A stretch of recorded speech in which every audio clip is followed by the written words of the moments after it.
kupata Warumi 8 kama sikiza tune kwenye simu yako, bonyeza *811 *815#. Nina hakika kwamba hakuna kinachoweza kukutenga na upendo wa Mwenyezi Mungu.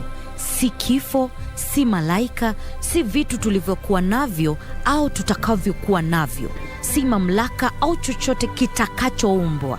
Warumi 8:38 hadi 39. Kupata Warumi 8, bonyeza *811 *815#. *811 *815#. And I'm never coming back again. I'm sorry, but I'm leaving you. I never wanna see you again. I'm sorry.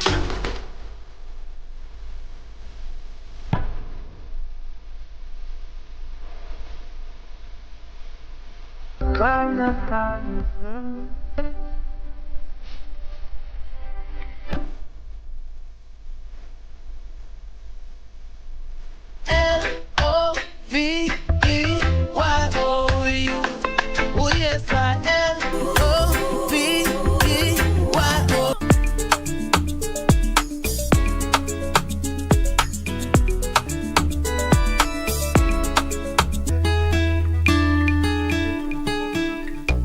Hii ni menu mamaji, unaona ni menu. Ikatai ni menu. Nani aliandika hii? Ni mimi. Ukari! Oh my God, ameandika chapati badala ya chapati. Hii siasa mnaongea si mzuri. It is very unhealthy kuongea siasa hiyo ya kubishana, ukane kama mnachukiana. Uchaguzi anakujanga naye anaenda. Kitu nilikuwa nataka kukuuliza. Kuna vile unaweza nisaidia, nilikuwa nataka mkokoteni. Mimi ndio nakuanga mkokoteni solution. Unataka ikiwa void ya kukatakatiwa kachumbari, ama unataka iwe scrambled, kama iwe Spanish omelette.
It is indeed the 11th day of April 2022. Good afternoon. This is KBC Lunchtime News. Glad you could make the time. We have a comprehensive news bulletin lined up here for you. My name is Ben Troy Njue, and Susan will be our sign language interpreter for this live newscast. And of course, you can be part of this conversation via our social media platforms as we are live. Now, straight to the news. All the 1.2 million Kenya Certificate of Primary Education candidates who sat for Class 8 examinations have been placed in secondary schools. Education Cabinet Secretary Professor George Magoha says 38,797 KCPE candidates have been selected to join national schools, while 240,960 have been placed in extra county schools, while 258,456 will be enrolled in county schools. Beg your pardon. Magoha says the selection process was based on merit, choice and equity, even as it emerged that Nanyuki, Kabianga and Pangani Girls High School recorded the highest number of students wanting to join the institutions. In the selection, we have strictly applied the principles of merit, choice, and equity in placing candidates to each school category. And I would want to say that we have still refused to be reasonable. Just like everybody wants to go to Kenya High School, Alliance, and Pangani, in advising their children, they still also advise the children to make exactly the same mistake. And that is going to be a matter that The education field officers, together with the teachers, must take action upon, together with the parents. In this year's selection, just like last year, we have applied affirmative action provision by opening opportunities for a number of school children from the slums. The candidates were placed first through by guaranteeing them their first choice in national schools. Through this, we managed to get 567 learners to their first choice in national schools. A further intervention was done by giving an additional 321 places in the national and extra-county schools.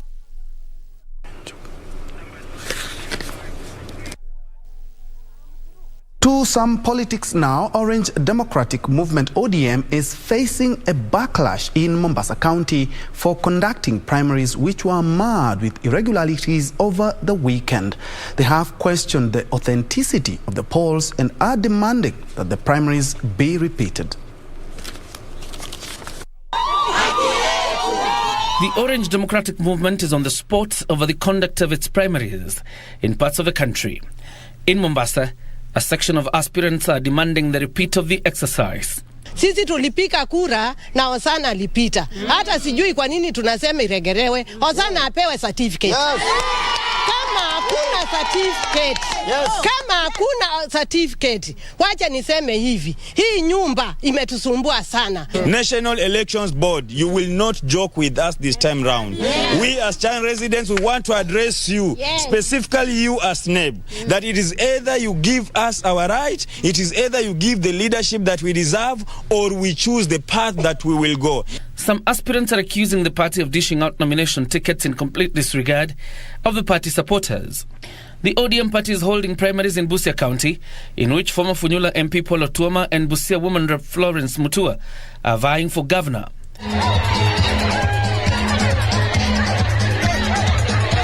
Meanwhile, Mount Kenya East leaders allied with the Devolution Empowerment Party have urged area residents to vet county leadership wisely in order to enjoy the fruits of devolution.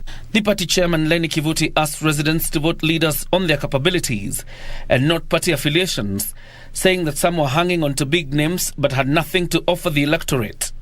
We have to advise our people that there is national politics and there is local politics.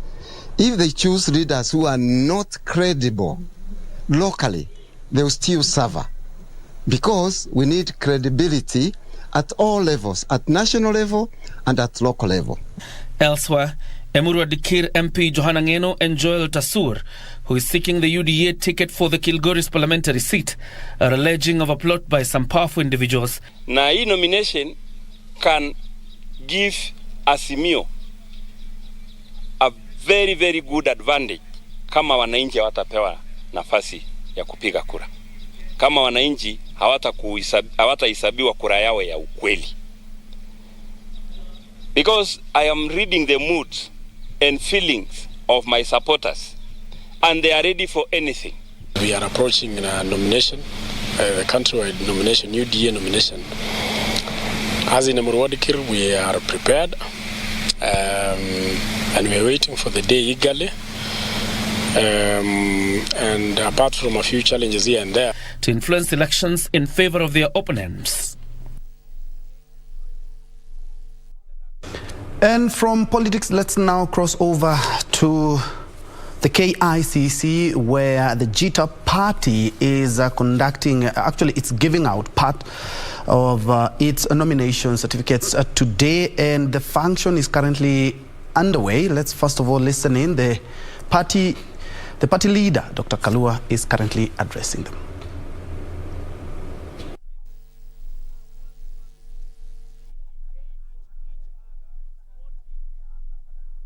We can be able to put forward that is going to change our nation. The relationship between the politician and the business person and the church person should be one. Looking forward to impact lives, to create job opportunities, to change souls of people, to make sure that the spiritual institution and therefore the relationship be so symbiotic that nobody should doubt what you stand for. The third pillar, which is equally important, is one pillar that looks forward to have a dignified household. How are we going to have the 12.1 plus households in this country dignified when we have people who do not have food on their table? When we have people, like I went yesterday and found at a place that is so insecure, attacked by other people, they do not have phone network, where you do not have water. How are you going to be a dignified family and a household when you cannot put food on your table? How are you going to be a dignified household and leading one as an aspirant when you cannot even offer job or even educate your children, deal with medical issues in a manner that our lives can have hope? How? You stand in as aspirants to come and change the nation. And it is important that you work with like-minded people. People who are going to show you direction out of the experience they have. People who are going to help you because of the talent that they have. Even if you chose to work with musicians in this country, they have a powerful message that can be able to deliver what you're saying. And musicians deliver their message in 3 minutes. A pastor or a preacher man will deliver in 45 minutes. A politician will deliver in 2 years before your agenda is known. And God has put us together so that we can be able to be the change. And therefore, symbiotic kind of relationship is what I request that you be there. You are so important as MCAs. You are so important as every aspirant that is here today, the governor aspirants, the Senate aspirants, the members of parliament, women representatives, the MCA, each one of you is so important. And I want you to look at what the party stands for, with the 3 pillars, with the agenda that has been made so easy. Today we have many people, thousands, who are following our discussion today in Kenya and beyond. There is no need of working with the kind of rallies that we see in our country, where people are ferried by buses, where people are paid to come and attend to listen to what has been already discussed, that this is what we want to do. Making and exciting people in one rally, and then you leave them impoverished for the next 5 years. What is the value? It does not matter that you will not win if you don't. And my prayer is that we all win, those who are standing here. But it matters that the party will keep standing beyond the elections. We must have a policy-driven, a party that is different from every other institution, working together with like-minded people, because the people you see as enemies today in politics, tomorrow you will find them dining and eating and hugging each other in a way that is different. Haven't we seen this in the nation? So why get lost in this? Your friends will continue to be your friends. Don't allow them to drag you down in a situation that is not going to be the place that where you want to get into. Focus on your people. Focus with your family first. Focus with your household. And then start impacting the next household that is near you. That is what is going to make the difference. The party's offices across the country, we want to create them in a manner that no other political party has done. And I say this to the world so that other political parties can be able to look at this. We cannot operate on an island ourselves. We must work with others. We want every political office that is there to become a unit of raising sustainability to the people about that place. I am looking forward to go to Narok, even if not anything else where we have an office, just to go and climb and just see what is happening in Mau, so that we can be able to internalize the problems of those people and organize a cycling event that is around that activity, just to see around and understand the issues of Kenya. I am looking forward to go to Bomet, where I can go and see and understand how to pick the tea. And we train our people to understand what problems go around there. Why not use machines and not people? How do you replace these people to be able to get to this? Understand why the importance of milk is there. How can we add value on a simple... That has been the party leader, Green Thinking Action Party, GTAP, if you like, Dr. Isaac Kalua, who is talking about GTAP party nominations. I've been able to pick out 2 or 3 things that the leader has talked about. He's talking about leaders should change the nation, working closely with like-minded people. They're talking about the party being guided by 3 pillars and policy-driven ideologies in the run-up to the 2022 succession politics. Of course, we will be having a much detailed coverage of that report and plus other nominations during the day, during our news, and of course in our main news at 7 and 9. And talking about party nominations, let's now cross over to Busia and see how the ODM party nominations are going on. We have our very own Simon Achola, who is on standby to give us the same.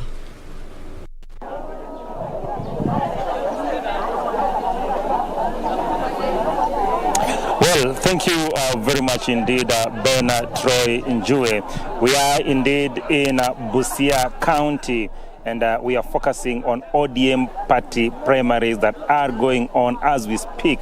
And as I speak to you right now, I'm actually at Butula Boys Primary School, one of the polling center here in Butula constituency, one of the 7 sub-counties in Busia County. The county has a total of 365 registered voters, but of course that is important for the general election. However, today ODM party members will be picking their flag bearer in the coming general poll, and of course they'll be picking their flag bearers from the MCAs to the MPs, the women rep, senator, and of course ultimately the governor, the chief executive officer, who will be running this county for the next 5 years. Ben, what I would tell you is that this process has not been devoid of challenges since morning. In some polling stations, what we have witnessed is that the kids have not been working in some stations, and we also have witnessed in some stations kids arriving very late. For instance, in one of the polling stations that is in Kanjala, that is in Marach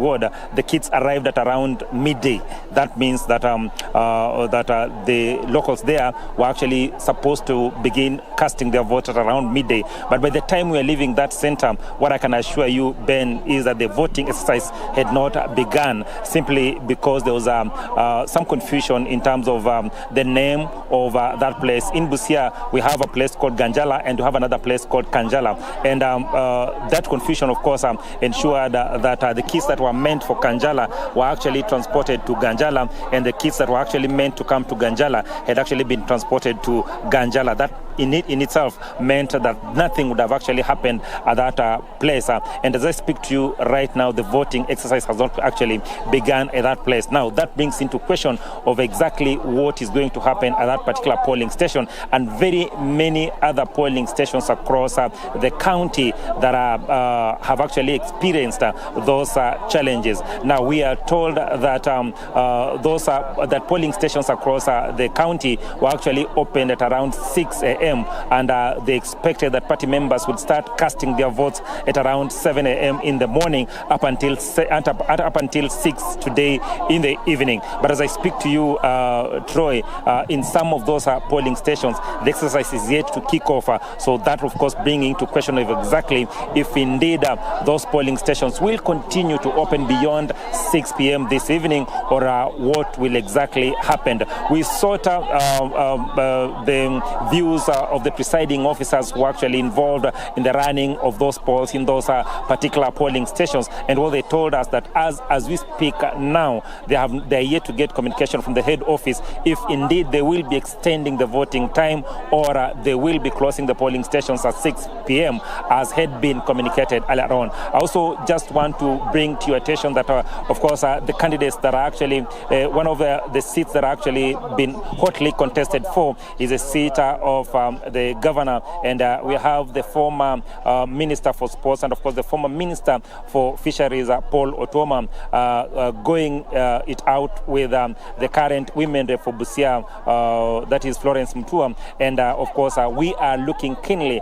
at what exactly will be happening between those two. Remember, this is predominantly an ODM county, and what happens in the party primaries will have a bigger effect on what exactly will be happening in the subsequent general election. But nonetheless, Troy, I will be talking to a number of locals who've actually come here, so then they can actually give us what they actually feel in terms of how the exercise has actually been run since morning and how it's going, and of course if they are content with how the issues are happening. One of the locals who's actually come here is standing right here, and she'll just actually tell us exactly what is happening. Good afternoon. Good afternoon. Yes. Kindly tell us what time you arrived here. First and foremost, tell us your name and tell us at what time you arrived here, and so far how you are actually seeing the exercise going on. Okay, I'm Silvio Ade, mwananchi wa hapa Butula. Na mimi nimekuwa hapa kuanzia saa 1 za asubuhi, na tumeona na nimeshuhudia kuwa tumepewa ruhusa ya kuja kuchagua viongozi wetu ambao tunawachagua kwa mapenzi ya roho yetu. Na unavyoona katika uwanja huu wa Butula Boys Primary kuna idadi ya karibu watu 800 ambao walifika kuanzia asubuhi na wanaendelea kwa shughuli za kupiga kura ambazo hadi sasa. Silvia, hebu nieleze, umeona hii shughuli imeenda vipi? Imeenda kulingana na matarajio yako? Imeenda vizuri ama imekuwa na matatizo kadha wa kadha? Hakuna matatizo ambayo nimeshuhudia kwa macho yangu kuanzia asubuhi. Nimefika hapa, wananchi walifika mapema na wamekuwa kwa shughuli za kupanga laini kupiga kura na wanatoka. Hakuna fujo ambayo nimeshuhudia kwa macho yangu kufikia sasa. Tuna watu ni wengi sana katika mstari katika mlolongo huu wa kupiga kura. Pengine nini kingefanyika kwa maoni yako ili kuhakikisha kwamba pengine huu msururu unaweza kutembea kwa haraka? Kulingana na mimi ninavyoona, mikakati yote iliwekwa vizuri. Msururu unaendelea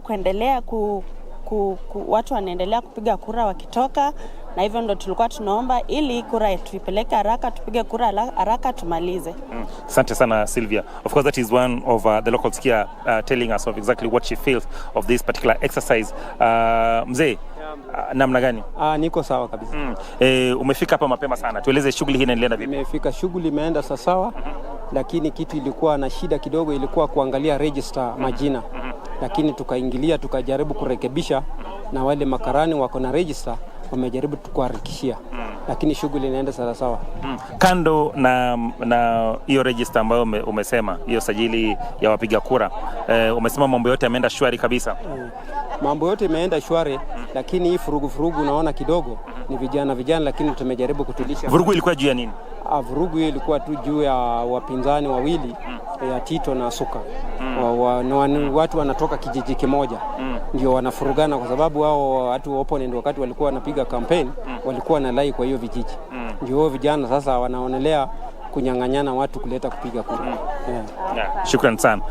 Of course, that is one of the locals actually giving us his perspective of exactly what is happening here at Butula Primary School, one of the polling centers here in Butula constituency in Busia County. Troy, one other thing that I would actually just want to put it to you is the fact that unlike IBC procedure, where we have various voters actually lining up as per their alphabetical order, here it is free for all, and we're just having one line that is actually heading into the polling center. That in itself, of course, has occasioned this snarl up that you're actually seeing here. And of course, this is an exercise that we will be keeping a keen eye to ensure that indeed we bring you first-hand information of exactly what is happening here in Busia County. From the information that we've actually gathered from the officers involved in this exercise, we are expecting that probably at around 9 or thereabout, we'll be able to give you final results of exactly what would have happened here in Busia County in terms of who will be representing ODM party on which ticket and for which seat and on ODM ticket. Back to you, Ben Troy. Njue. Let you go, if you can hear me. The last person you've interviewed has talked about cases of violence. Have you witnessed or confirmed any cases of lawlessness?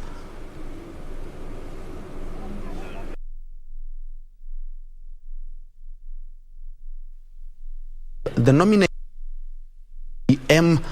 but various parties the whole of this week until all parties have done their nominations. We're going to keep our eyes peeled for that report. But he was in Butula, in Busia County, of course, somewhere to keep our eyes locked in. Over 365,000 registered voters, talking about some kits are not working, and in some polling stations the kits arrived as late as midday today. Of course, he will be furnishing us with a much detailed report in our subsequent bulletin. But still on matters polls, residents of Isiolo County have been sensitized to be on the lookout and report cases of electro-gender-based violence that have been witnessed in various or in the previous election periods among communities living in the county. Officers from Peace Corps, in collaboration with those from Isiolo Peace Link, assured residents that operations in the Joint Operations and Command Center established in 2017 prior to the general election will resume ahead of the August polls. Kuhamasisha umma kuhusu Joint Operation and Command Center ambayo inahusika na mambo ya early warning and early response center and women's situation room. According to Inspector James Mutabari, the officer in charge of Isiolo Peace Corps, women leaders at the grassroots level will be engaged and work closely with the police to ensure that there is awareness at village levels on the presence of the center and its operations in curbing gender-based violence during electioneering. Leo kuna maswala ambayo yameibuka ambayo yamekuwa yakifanyika kwa uchaguzi ambazo zimekuwa zikipita, na ninashukuru sana kwa wale ile information ambayo tumeweza kupata leo, na tunaenda kushughulikia ndio ile uchaguzi nao kuja wa 2022, na baada ya uchaguzi tuwe na uchaguzi wa amani. The Joint Command Center hopes to be of great value in averting violence against women and children who are the most vulnerable in the community. Trevor Ngendo, Lunchtime News. All right, there you have it at about 27 minutes past the hour. That report on matters polls takes us to our first break, but allow me to just appreciate Mark the Prince. You say good afternoon and you're following. We also have Famin Koech tuned in from Lokicha, Kenya, Africa. Nice, clear views, enjoying. And Giddy Grealish, you say you are also tuned in. Let's have that break, and then we'll be back with more news.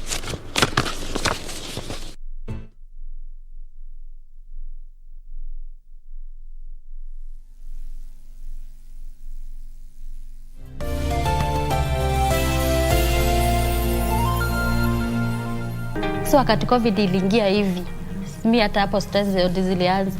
Ndio sasa ile laping ilianza. Juu hata vijana wako mtaa. Risk kubwa ilikuwa huyu hajielewi huyu mtoto. Na wengine bado unaona age yao. Hawezi tulia vyenye natulianga kwa nyumba. Kama mtoto anaweza dhulumiwa, jinsi wanaweza chukua hatua ni kwa sababu wengine hata wajui. I link the community with the justice system. I also create awareness on the referral pathway.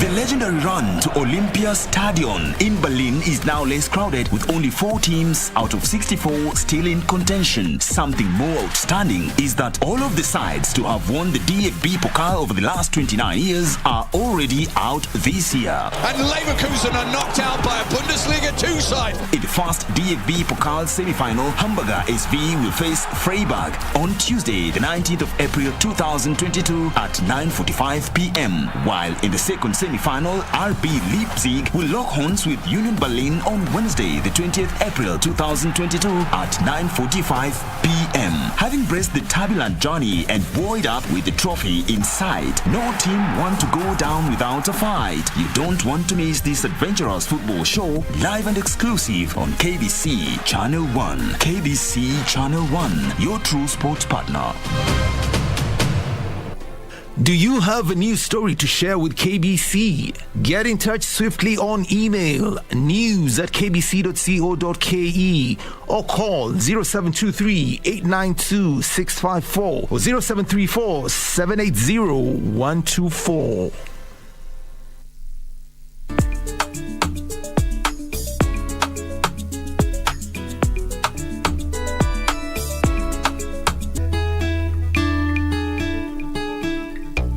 Hii ni menu mamaji, unaona ni menu. Ikatai ni menu. Nani aliandika hii? Ni mimi. Okari! Oh my God, ameandika chapati badala ya chapati. Hii siasa mnaongea si mzuri. It is very unhealthy kuongea siasa hiyo ya kubishana, ukane kama mnachukiana. Uchaguzi anakujanga naye anaenda. Kitu nilikuwa nataka kukuuliza. Kuna vile unaweza nisaidia, nilikuwa nataka mkokoteni. Mimi ndio nakuanga mkokoteni solution. Unataka ikiwa void ya kukatakatiwa kachumbari, ama unataka iwe scrambled, ama iwe Spanish omelette.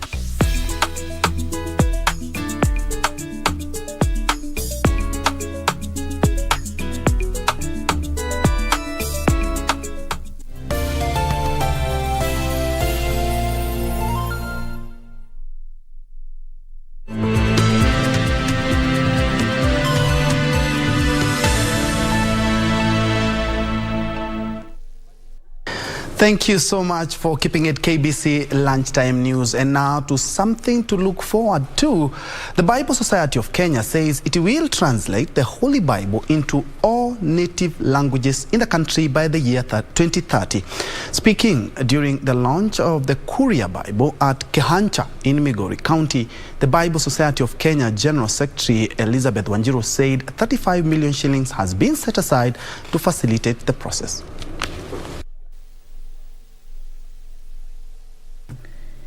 The Abakuria community is the latest to unveil a Bible in its native language.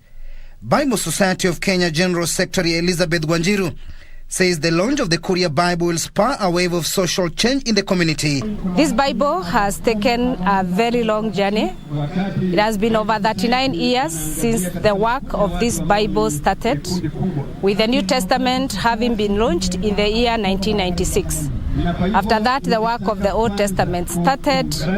She revealed that their main objective is to translate the Holy Bible into all native languages by 2030. The Society of Kenya has 3 translation projects that are going on. That is the Banyala, the Teso, and Mwibi Mudambi. A total of 35 million shillings has been set aside to facilitate the process. Translation work is work that is very, very costly. We say that to translate one verse of the Bible costs 1,000 shillings, and the Bible has... The translation work will help the Abakuria community who are spread in both Kenya and Tanzania preserve their language. Besides the advancement of religion, the Abakuria Bible is expected to bring to an end retrogressive cultural practices.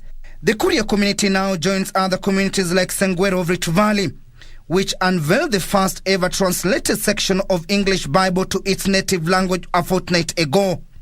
Timothy Kipnoso for Lunchtime News.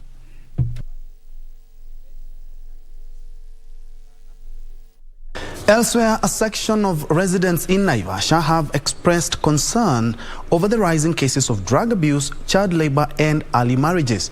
They say the vices are rampant, especially in informal settlements, leading to a surge in school dropouts. They have urged the government to establish a drug abuse rehabilitation center in the area. Dhirika katika mambo ya madawa za kulevya na pia katika mambo ya ulevi na mambo za ndoa za mapema na mimba za mapema. Juzi tulikuwa na kesi ya mtoto fulani ni wa shule ya upili. In fact baby ECD amekatalia bangi kwa mkono kwa sababu kuna mwenye ametumwa kwake aende ampatie. So wakati alifika na mwalimu anamuuliza umeshika nini, anasema kitu yangu. Hii ni kitu yangu, na anakatalia kabisa. Mpaka wakati alichapwa ndio ile bangi ilipatikana ameshika kwa mkono, lakini ameelekezwa na mtu mzima pale kwa gate. Na hakika kila mmoja anajua hii ni changamoto na janga la kitaifa, na tukikumbuka kwamba vijana ndio asilimia kubwa katika taifa letu. Sasa tumefanya uamuzi kama watumishi wa Mungu kuwaleta pamoja ili tuweze kuwapa mafundisho, maana hawa ndio jamii tunayotegemea.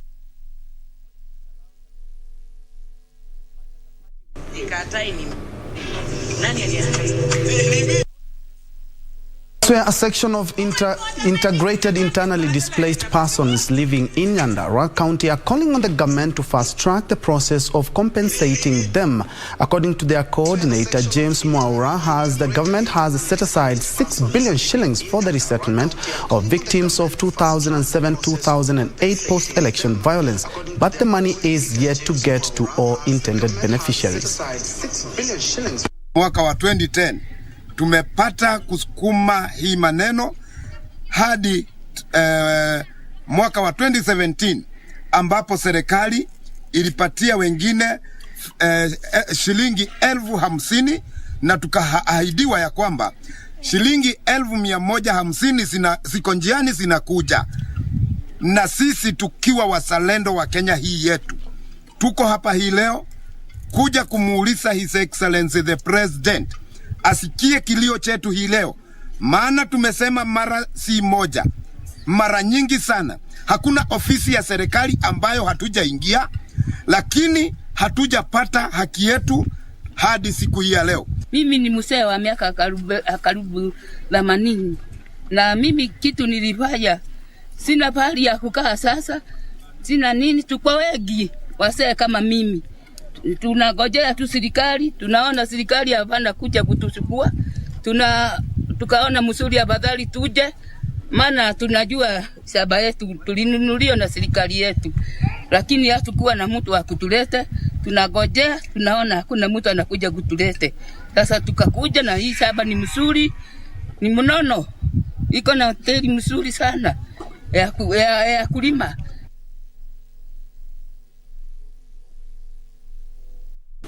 Let's now travel down to the coast, where a section of residents in Malindi town have called on the government and donors to help them in the construction of modern libraries in the metropolis.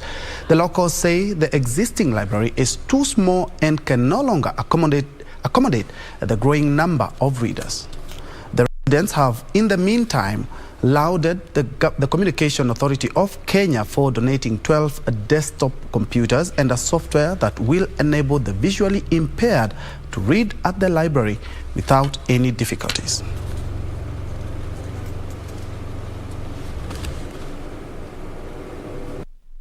The computers have really helped us in our work. It has made it easier for our work, and generally for the users, it has helped in research work. It has helped users in their homeworks. Initially ulikuwa ukikuja unachukua tu vitabu peke yake, hauwezi kuja kwa kompyuta, lakini kwa sasa unachukua vitabu, na pale ambao unataka clarity ama pale ambao kitabu haelezi, unaingia kwa kompyuta, unaingia kwa mtandao. At least kama tunaweza kuwa na space kubwa na computers pia ziko vizuri, I think Malindi inaweza badilika upande wa education. Jaribu pia kuuliza management, mbona vitabu hakuna? Wananiambia finances ndio ni shida.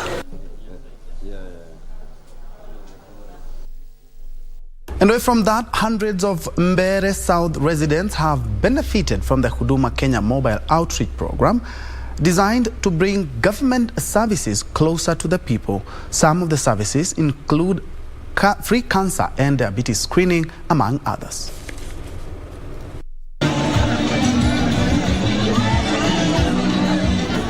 The Huduma Kenya mobile outreach program was initiated to ensure Kenyans access government services at their convenience at the grassroots levels.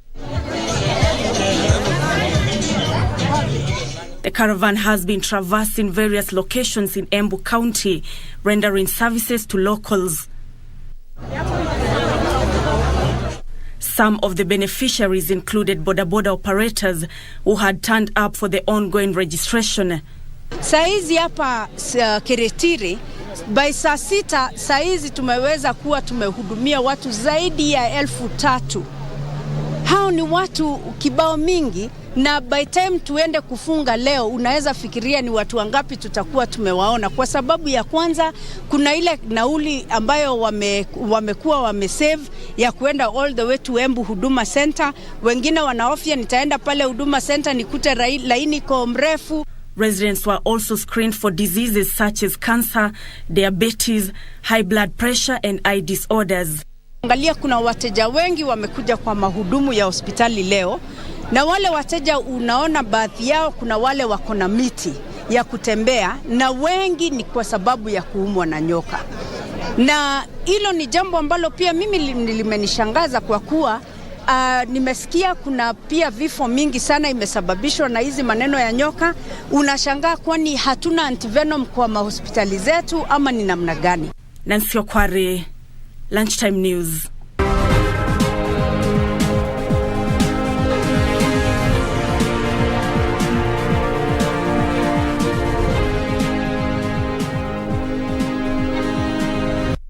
The Cooperative Bank Foundation, in partnership with the National Transport and Safety Authority (NTSA) and the German Development Agency, are training boda-boda riders on safety and basic motorbike repair and maintenance, business skills, ICT and digital literacy. So far, the 3 institutions have trained 1,700 boda-boda riders under the Jenga Riders Project, launched in July last year, with more set to be trained in coming months. Here are the details of this and other stories in our corporate briefs. The Coop Bank Foundation, in partnership with the National Transport and Safety Authority and the German Development Agency, have spent 64 million shillings on the Jenga Riders project that has seen 1,700 boda-boda riders trained. Of these, 240 were assisted to attend refresher riding classes in order to be certified as riders by NTSA, issued with licenses and supported to form cooperatives. The latest to be trained was a group from Nairobi region, where 90 boda-boda leaders drawn from all sub-counties were trained. The partners say the next training will be in Meru later this month, focusing on safety and basic motorbike repair and maintenance, business skills, ICT and digital literacy. Meanwhile, at least 790 job seekers with disabilities will receive training to promote inclusivity in the job market. Stanchart Kenya CEO Kariuki Ngari says training in colleges differs from skills required in the job market, a gap that has a bigger impact on the marginalized group. People with disabilities, especially the youth, have lower chances of finding employment than their peers because of discrimination and inaccessible workplaces. Of the 4.4 million Kenyans living with disability, only 33% are employed. There's going to be a 2-year program that is going to run, very 2 years program, and it's going to involve the students being helped how to be ready for the employment world, whether it matters to write their CVs or it matters to do how to show up in an interview. So that's going to help. It's going to be a long way that is going to help them be able to be, as I would call it, employable. This is something that has really been a block to us. Yes, you have skill, but to get to this employment become very difficult. Finally, most urban residents are increasingly opting to construct their retirement homes in rural areas mainly due to high cost of land. This has prompted the National Cooperative Housing Union to venture into affordable land investment options, targeting the low and middle income class who are offered a housing plan in its gated community with controlled housing models. The project is tailored to facilitate housing through economies of scale that will see cooperatives and saving groups purchase lands and build houses. Because we understand the need for Kenyans and clients to have a little bit of information about land processes. Hibak Said for Lunchtime News.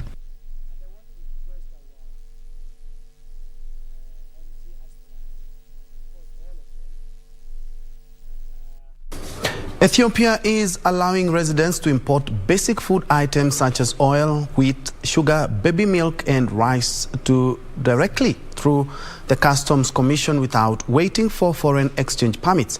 The move is aimed at addressing the high cost of commodities that has pushed up the rate of inflation. Here are the details of this and other stories making headlines from across Africa. Soaring inflation and shortage of basic commodities in Ethiopia, the government has issued a directive allowing importers of essential foodstuffs such as oil, wheat, sugar, baby milk and rice to use Franco-valuta privileges without waiting for foreign exchange permits and import their items directly through the Customs Commission. Individuals are now at liberty to spend up to $250,000 on importation of food consumables after verifying the source of the forex with the National Bank. Meanwhile, Ugandan authorities have announced a set of new rules to check rampant cattle rustling. Under the new rules, cattle dealers will be required to obtain a written clearance from the veterinary officials and parish chiefs for all animals in transit within the district. The clearance will indicate the area of origin and the telephone contacts of both the original owner and the parish chief of the area. The rules endorsed by both the District Council and the Security Committee also dictate that animals outside the gazetted cattle loading sites will be confiscated by the district security team guided by the District Veterinary Office. Finally, Namibia Financial Institution Supervisory Authority NAMFISA has set 55 as the age at which employees can access their retirement savings. The authority's management says the recommendation to the Minister of Finance is to make it part of law such that when a person retires and is not yet aged 55, they can only get 25% of the amount they have saved. The purpose of the recommendation is to ensure that members grow savings to provide and facilitate a means of income once they retire. Ndutamo Kami for Lunchtime News. Further afield, the World Bank predicts that Ukraine's economy would shrink by almost half this year as a result of the war with Russia. The bank forecasts that Russia's invasion will cause more economic damage across Eastern Europe and parts of Asia than the coronavirus pandemic. Here are the details of this and other stories making headlines from across the globe. The World Bank says the Russia-Ukraine war has shut half of the country's businesses and slashed exports. Ukraine is the world's biggest exporter of sunflower oil, and the shutdown of the exports has affected global food prices. The World Bank's vice president said Ukraine needed massive financial support immediately. The bank has sent almost $1 billion of assistance to Ukraine so far and has promised a further $2 billion in the coming months. It said the closure of Black Sea shipping from Ukraine had cut off some 90% of the country's grain exports and half of its total exports. The World Bank said the war had made economic activity impossible in large parts of the country, disrupting farming and harvesting operations. Meanwhile, thousands of Sri Lankans have taken to the streets to demand the resignation of President Gotabaya Rajapaksa. The island nation is facing its worst economic crisis since gaining independence from Britain in 1948, highlighted by food shortages, soaring prices and power cuts. Sri Lanka currently cannot afford to pay for imports of staple foods and fuel, leading to acute shortages and very high prices. The government blames the pandemic, which diminished Sri Lanka's tourist trade.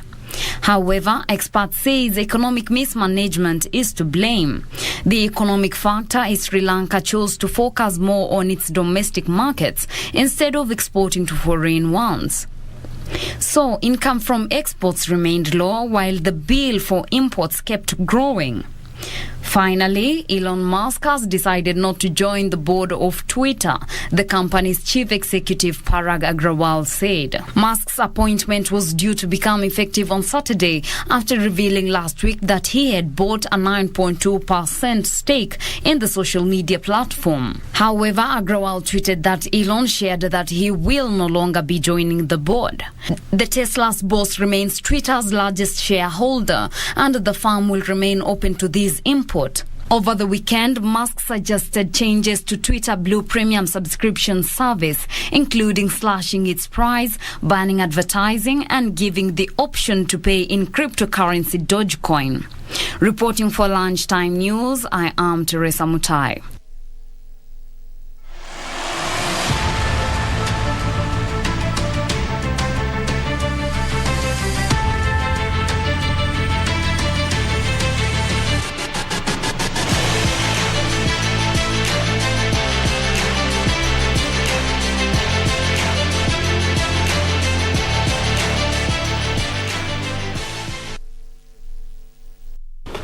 And in sports, Kenya Commercial Bank KCB women's volleyball team has stepped up preparations ahead of the Kenya Volleyball Federation League resumption and the Africa Club Championship slated for May 19th to June 1st in Tunisia. The bankers are aiming to bag the elusive continental title when the championship serves off in Tunisia. KCB women's volleyball team has played only one league game this season against Vihiga County early this year.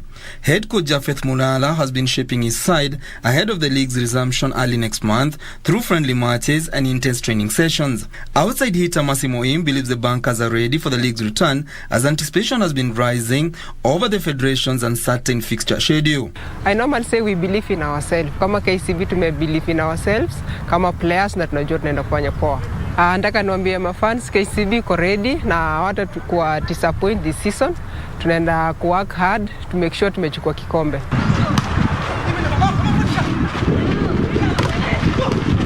From May 19th to June 1st, the Confederation of African Volleyball CAVB Women's Africa Club Championship is slated for Tunisia's capital Tunis, and Kenya is set to be represented by KCB, reigning Kenyan champions Kenya Prisons, and Kenya Pipeline.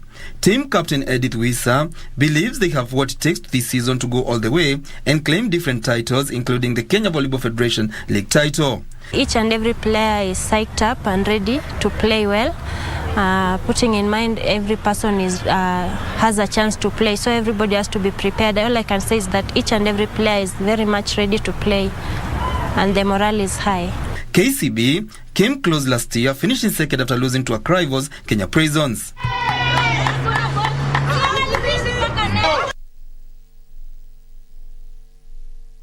Boxing team Hit Squad arrived back home last night after finishing second overall at the just concluded Africa Zone 3 Boxing Championship in the Democratic Republic of Congo. The Kenyan boxers bagged 17 medals, 6 gold, 5 silver and 6 bronze. Stylish featherweight Samuel Njue, bantamweight Shafi Bakari, light heavy Elizabeth Adiego, welterweight Evelyn Akinyi, flyweight David Karanja and light welter Teresia Wanjiru bagged gold medals for Kenya. Stacey Ayoma, Lorna Kusa, Elizabeth Akinyi and light welter Victor Odhiambo walked away with the silver medals. Defending super heavyweight champion Eli Ajowi and Boniface Mugunde were some of the bronze medalists. The team will now shift focus to the Women's World Championship slated for May in Turkey.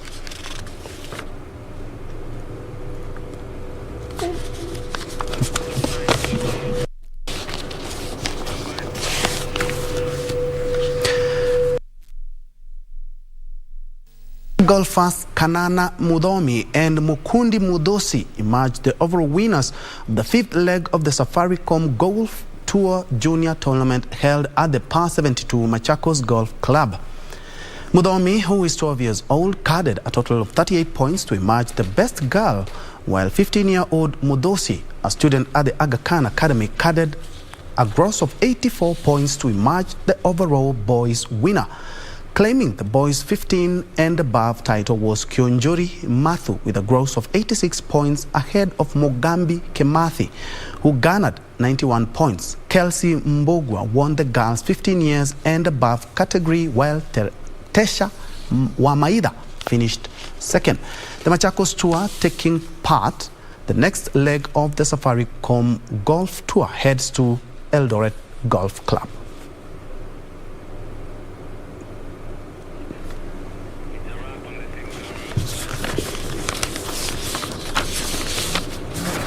But with the rest of the clubs, I was good. I had many issues with my putting and my chipping, but in the end, I was able to come and win. And I would like to say I thank Machakos for holding the competition, and I would like to continue playing more Safaricom Tour events.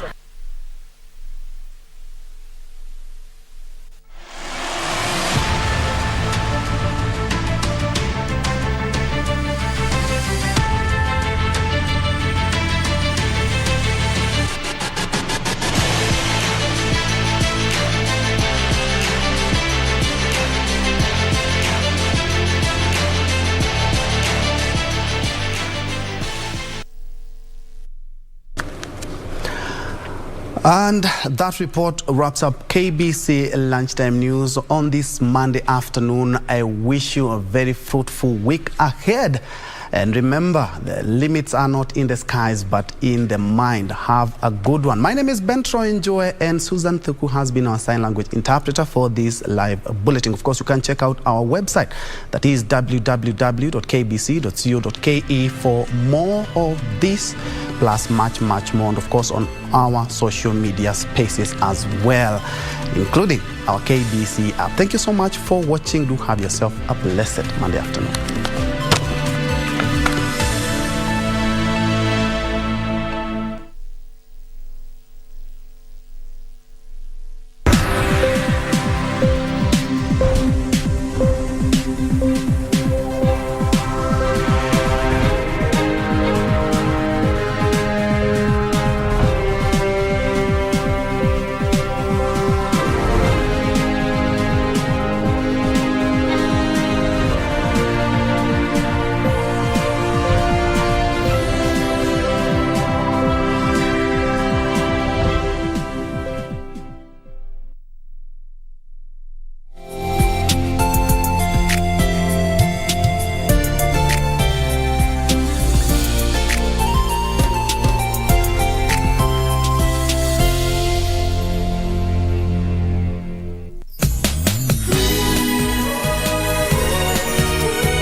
Cosmetics paid me $10 million in advances. If I fail to find a new guarantor, they'll end the contract with me. Let it be then. If you can't handle it, leave it then. Tell me right now. I want the whole truth. Apart from tricking my mother into becoming the president, what more have you done? Shame on you! What are you doing? How dare you! How dare you attack my son!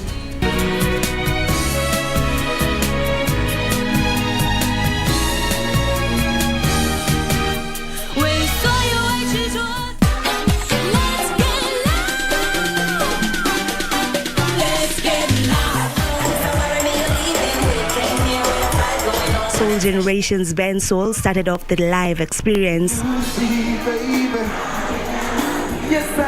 Color Festival, Festival of Colors or Holy Festival, is an ancient Hindu festival celebrating good over evil, springtime, love, and of course, colors. It was more than a collaboration. It was like a bridge that we built, for African music, to just cross over to that international scene, and I'm glad it all became a success.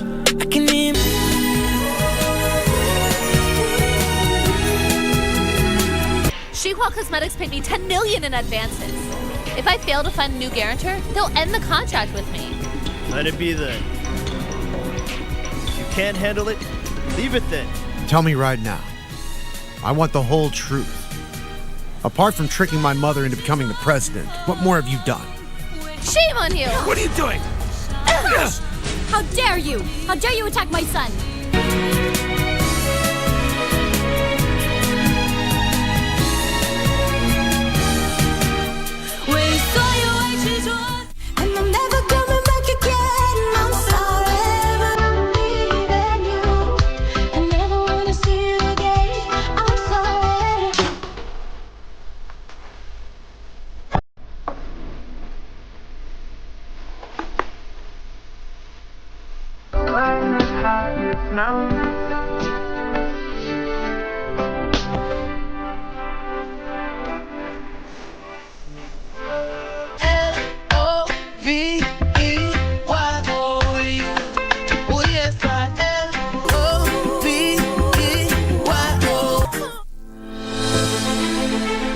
Are you an aspiring candidate in the upcoming general elections? Do you want your agenda and manifesto to reach your voters effectively? At KBC, we have the most comprehensive and credible online platform that has profiles of all prospective candidates. Log on to www.kbc.co.ke/2022 aspirants and let Kenyans know more about you, your past achievements, your manifesto, and your development agenda once you get elected to office. What's more, the website is easy to navigate. We will create your profile, post pictures and short videos with your campaign messages at affordable hosting fees. Log on to www.kbc.co.ke/2022 aspirants today and establish your brand authority as we lead towards the forthcoming general elections.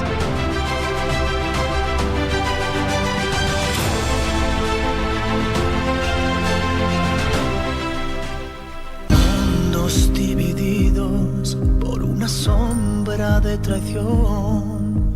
You expect me to call you Dad? You want me to pretend that nothing happened? No, I don't. If I were you, I wouldn't hesitate to tell her who you are, Antonio. My mother married you against her will because my grandparents pressured her. No, that is not true. I'm having your baby, Fabricio. Your brother Daniel is alive. What? Lying heart. Pues sembrando el veneno y la ambición.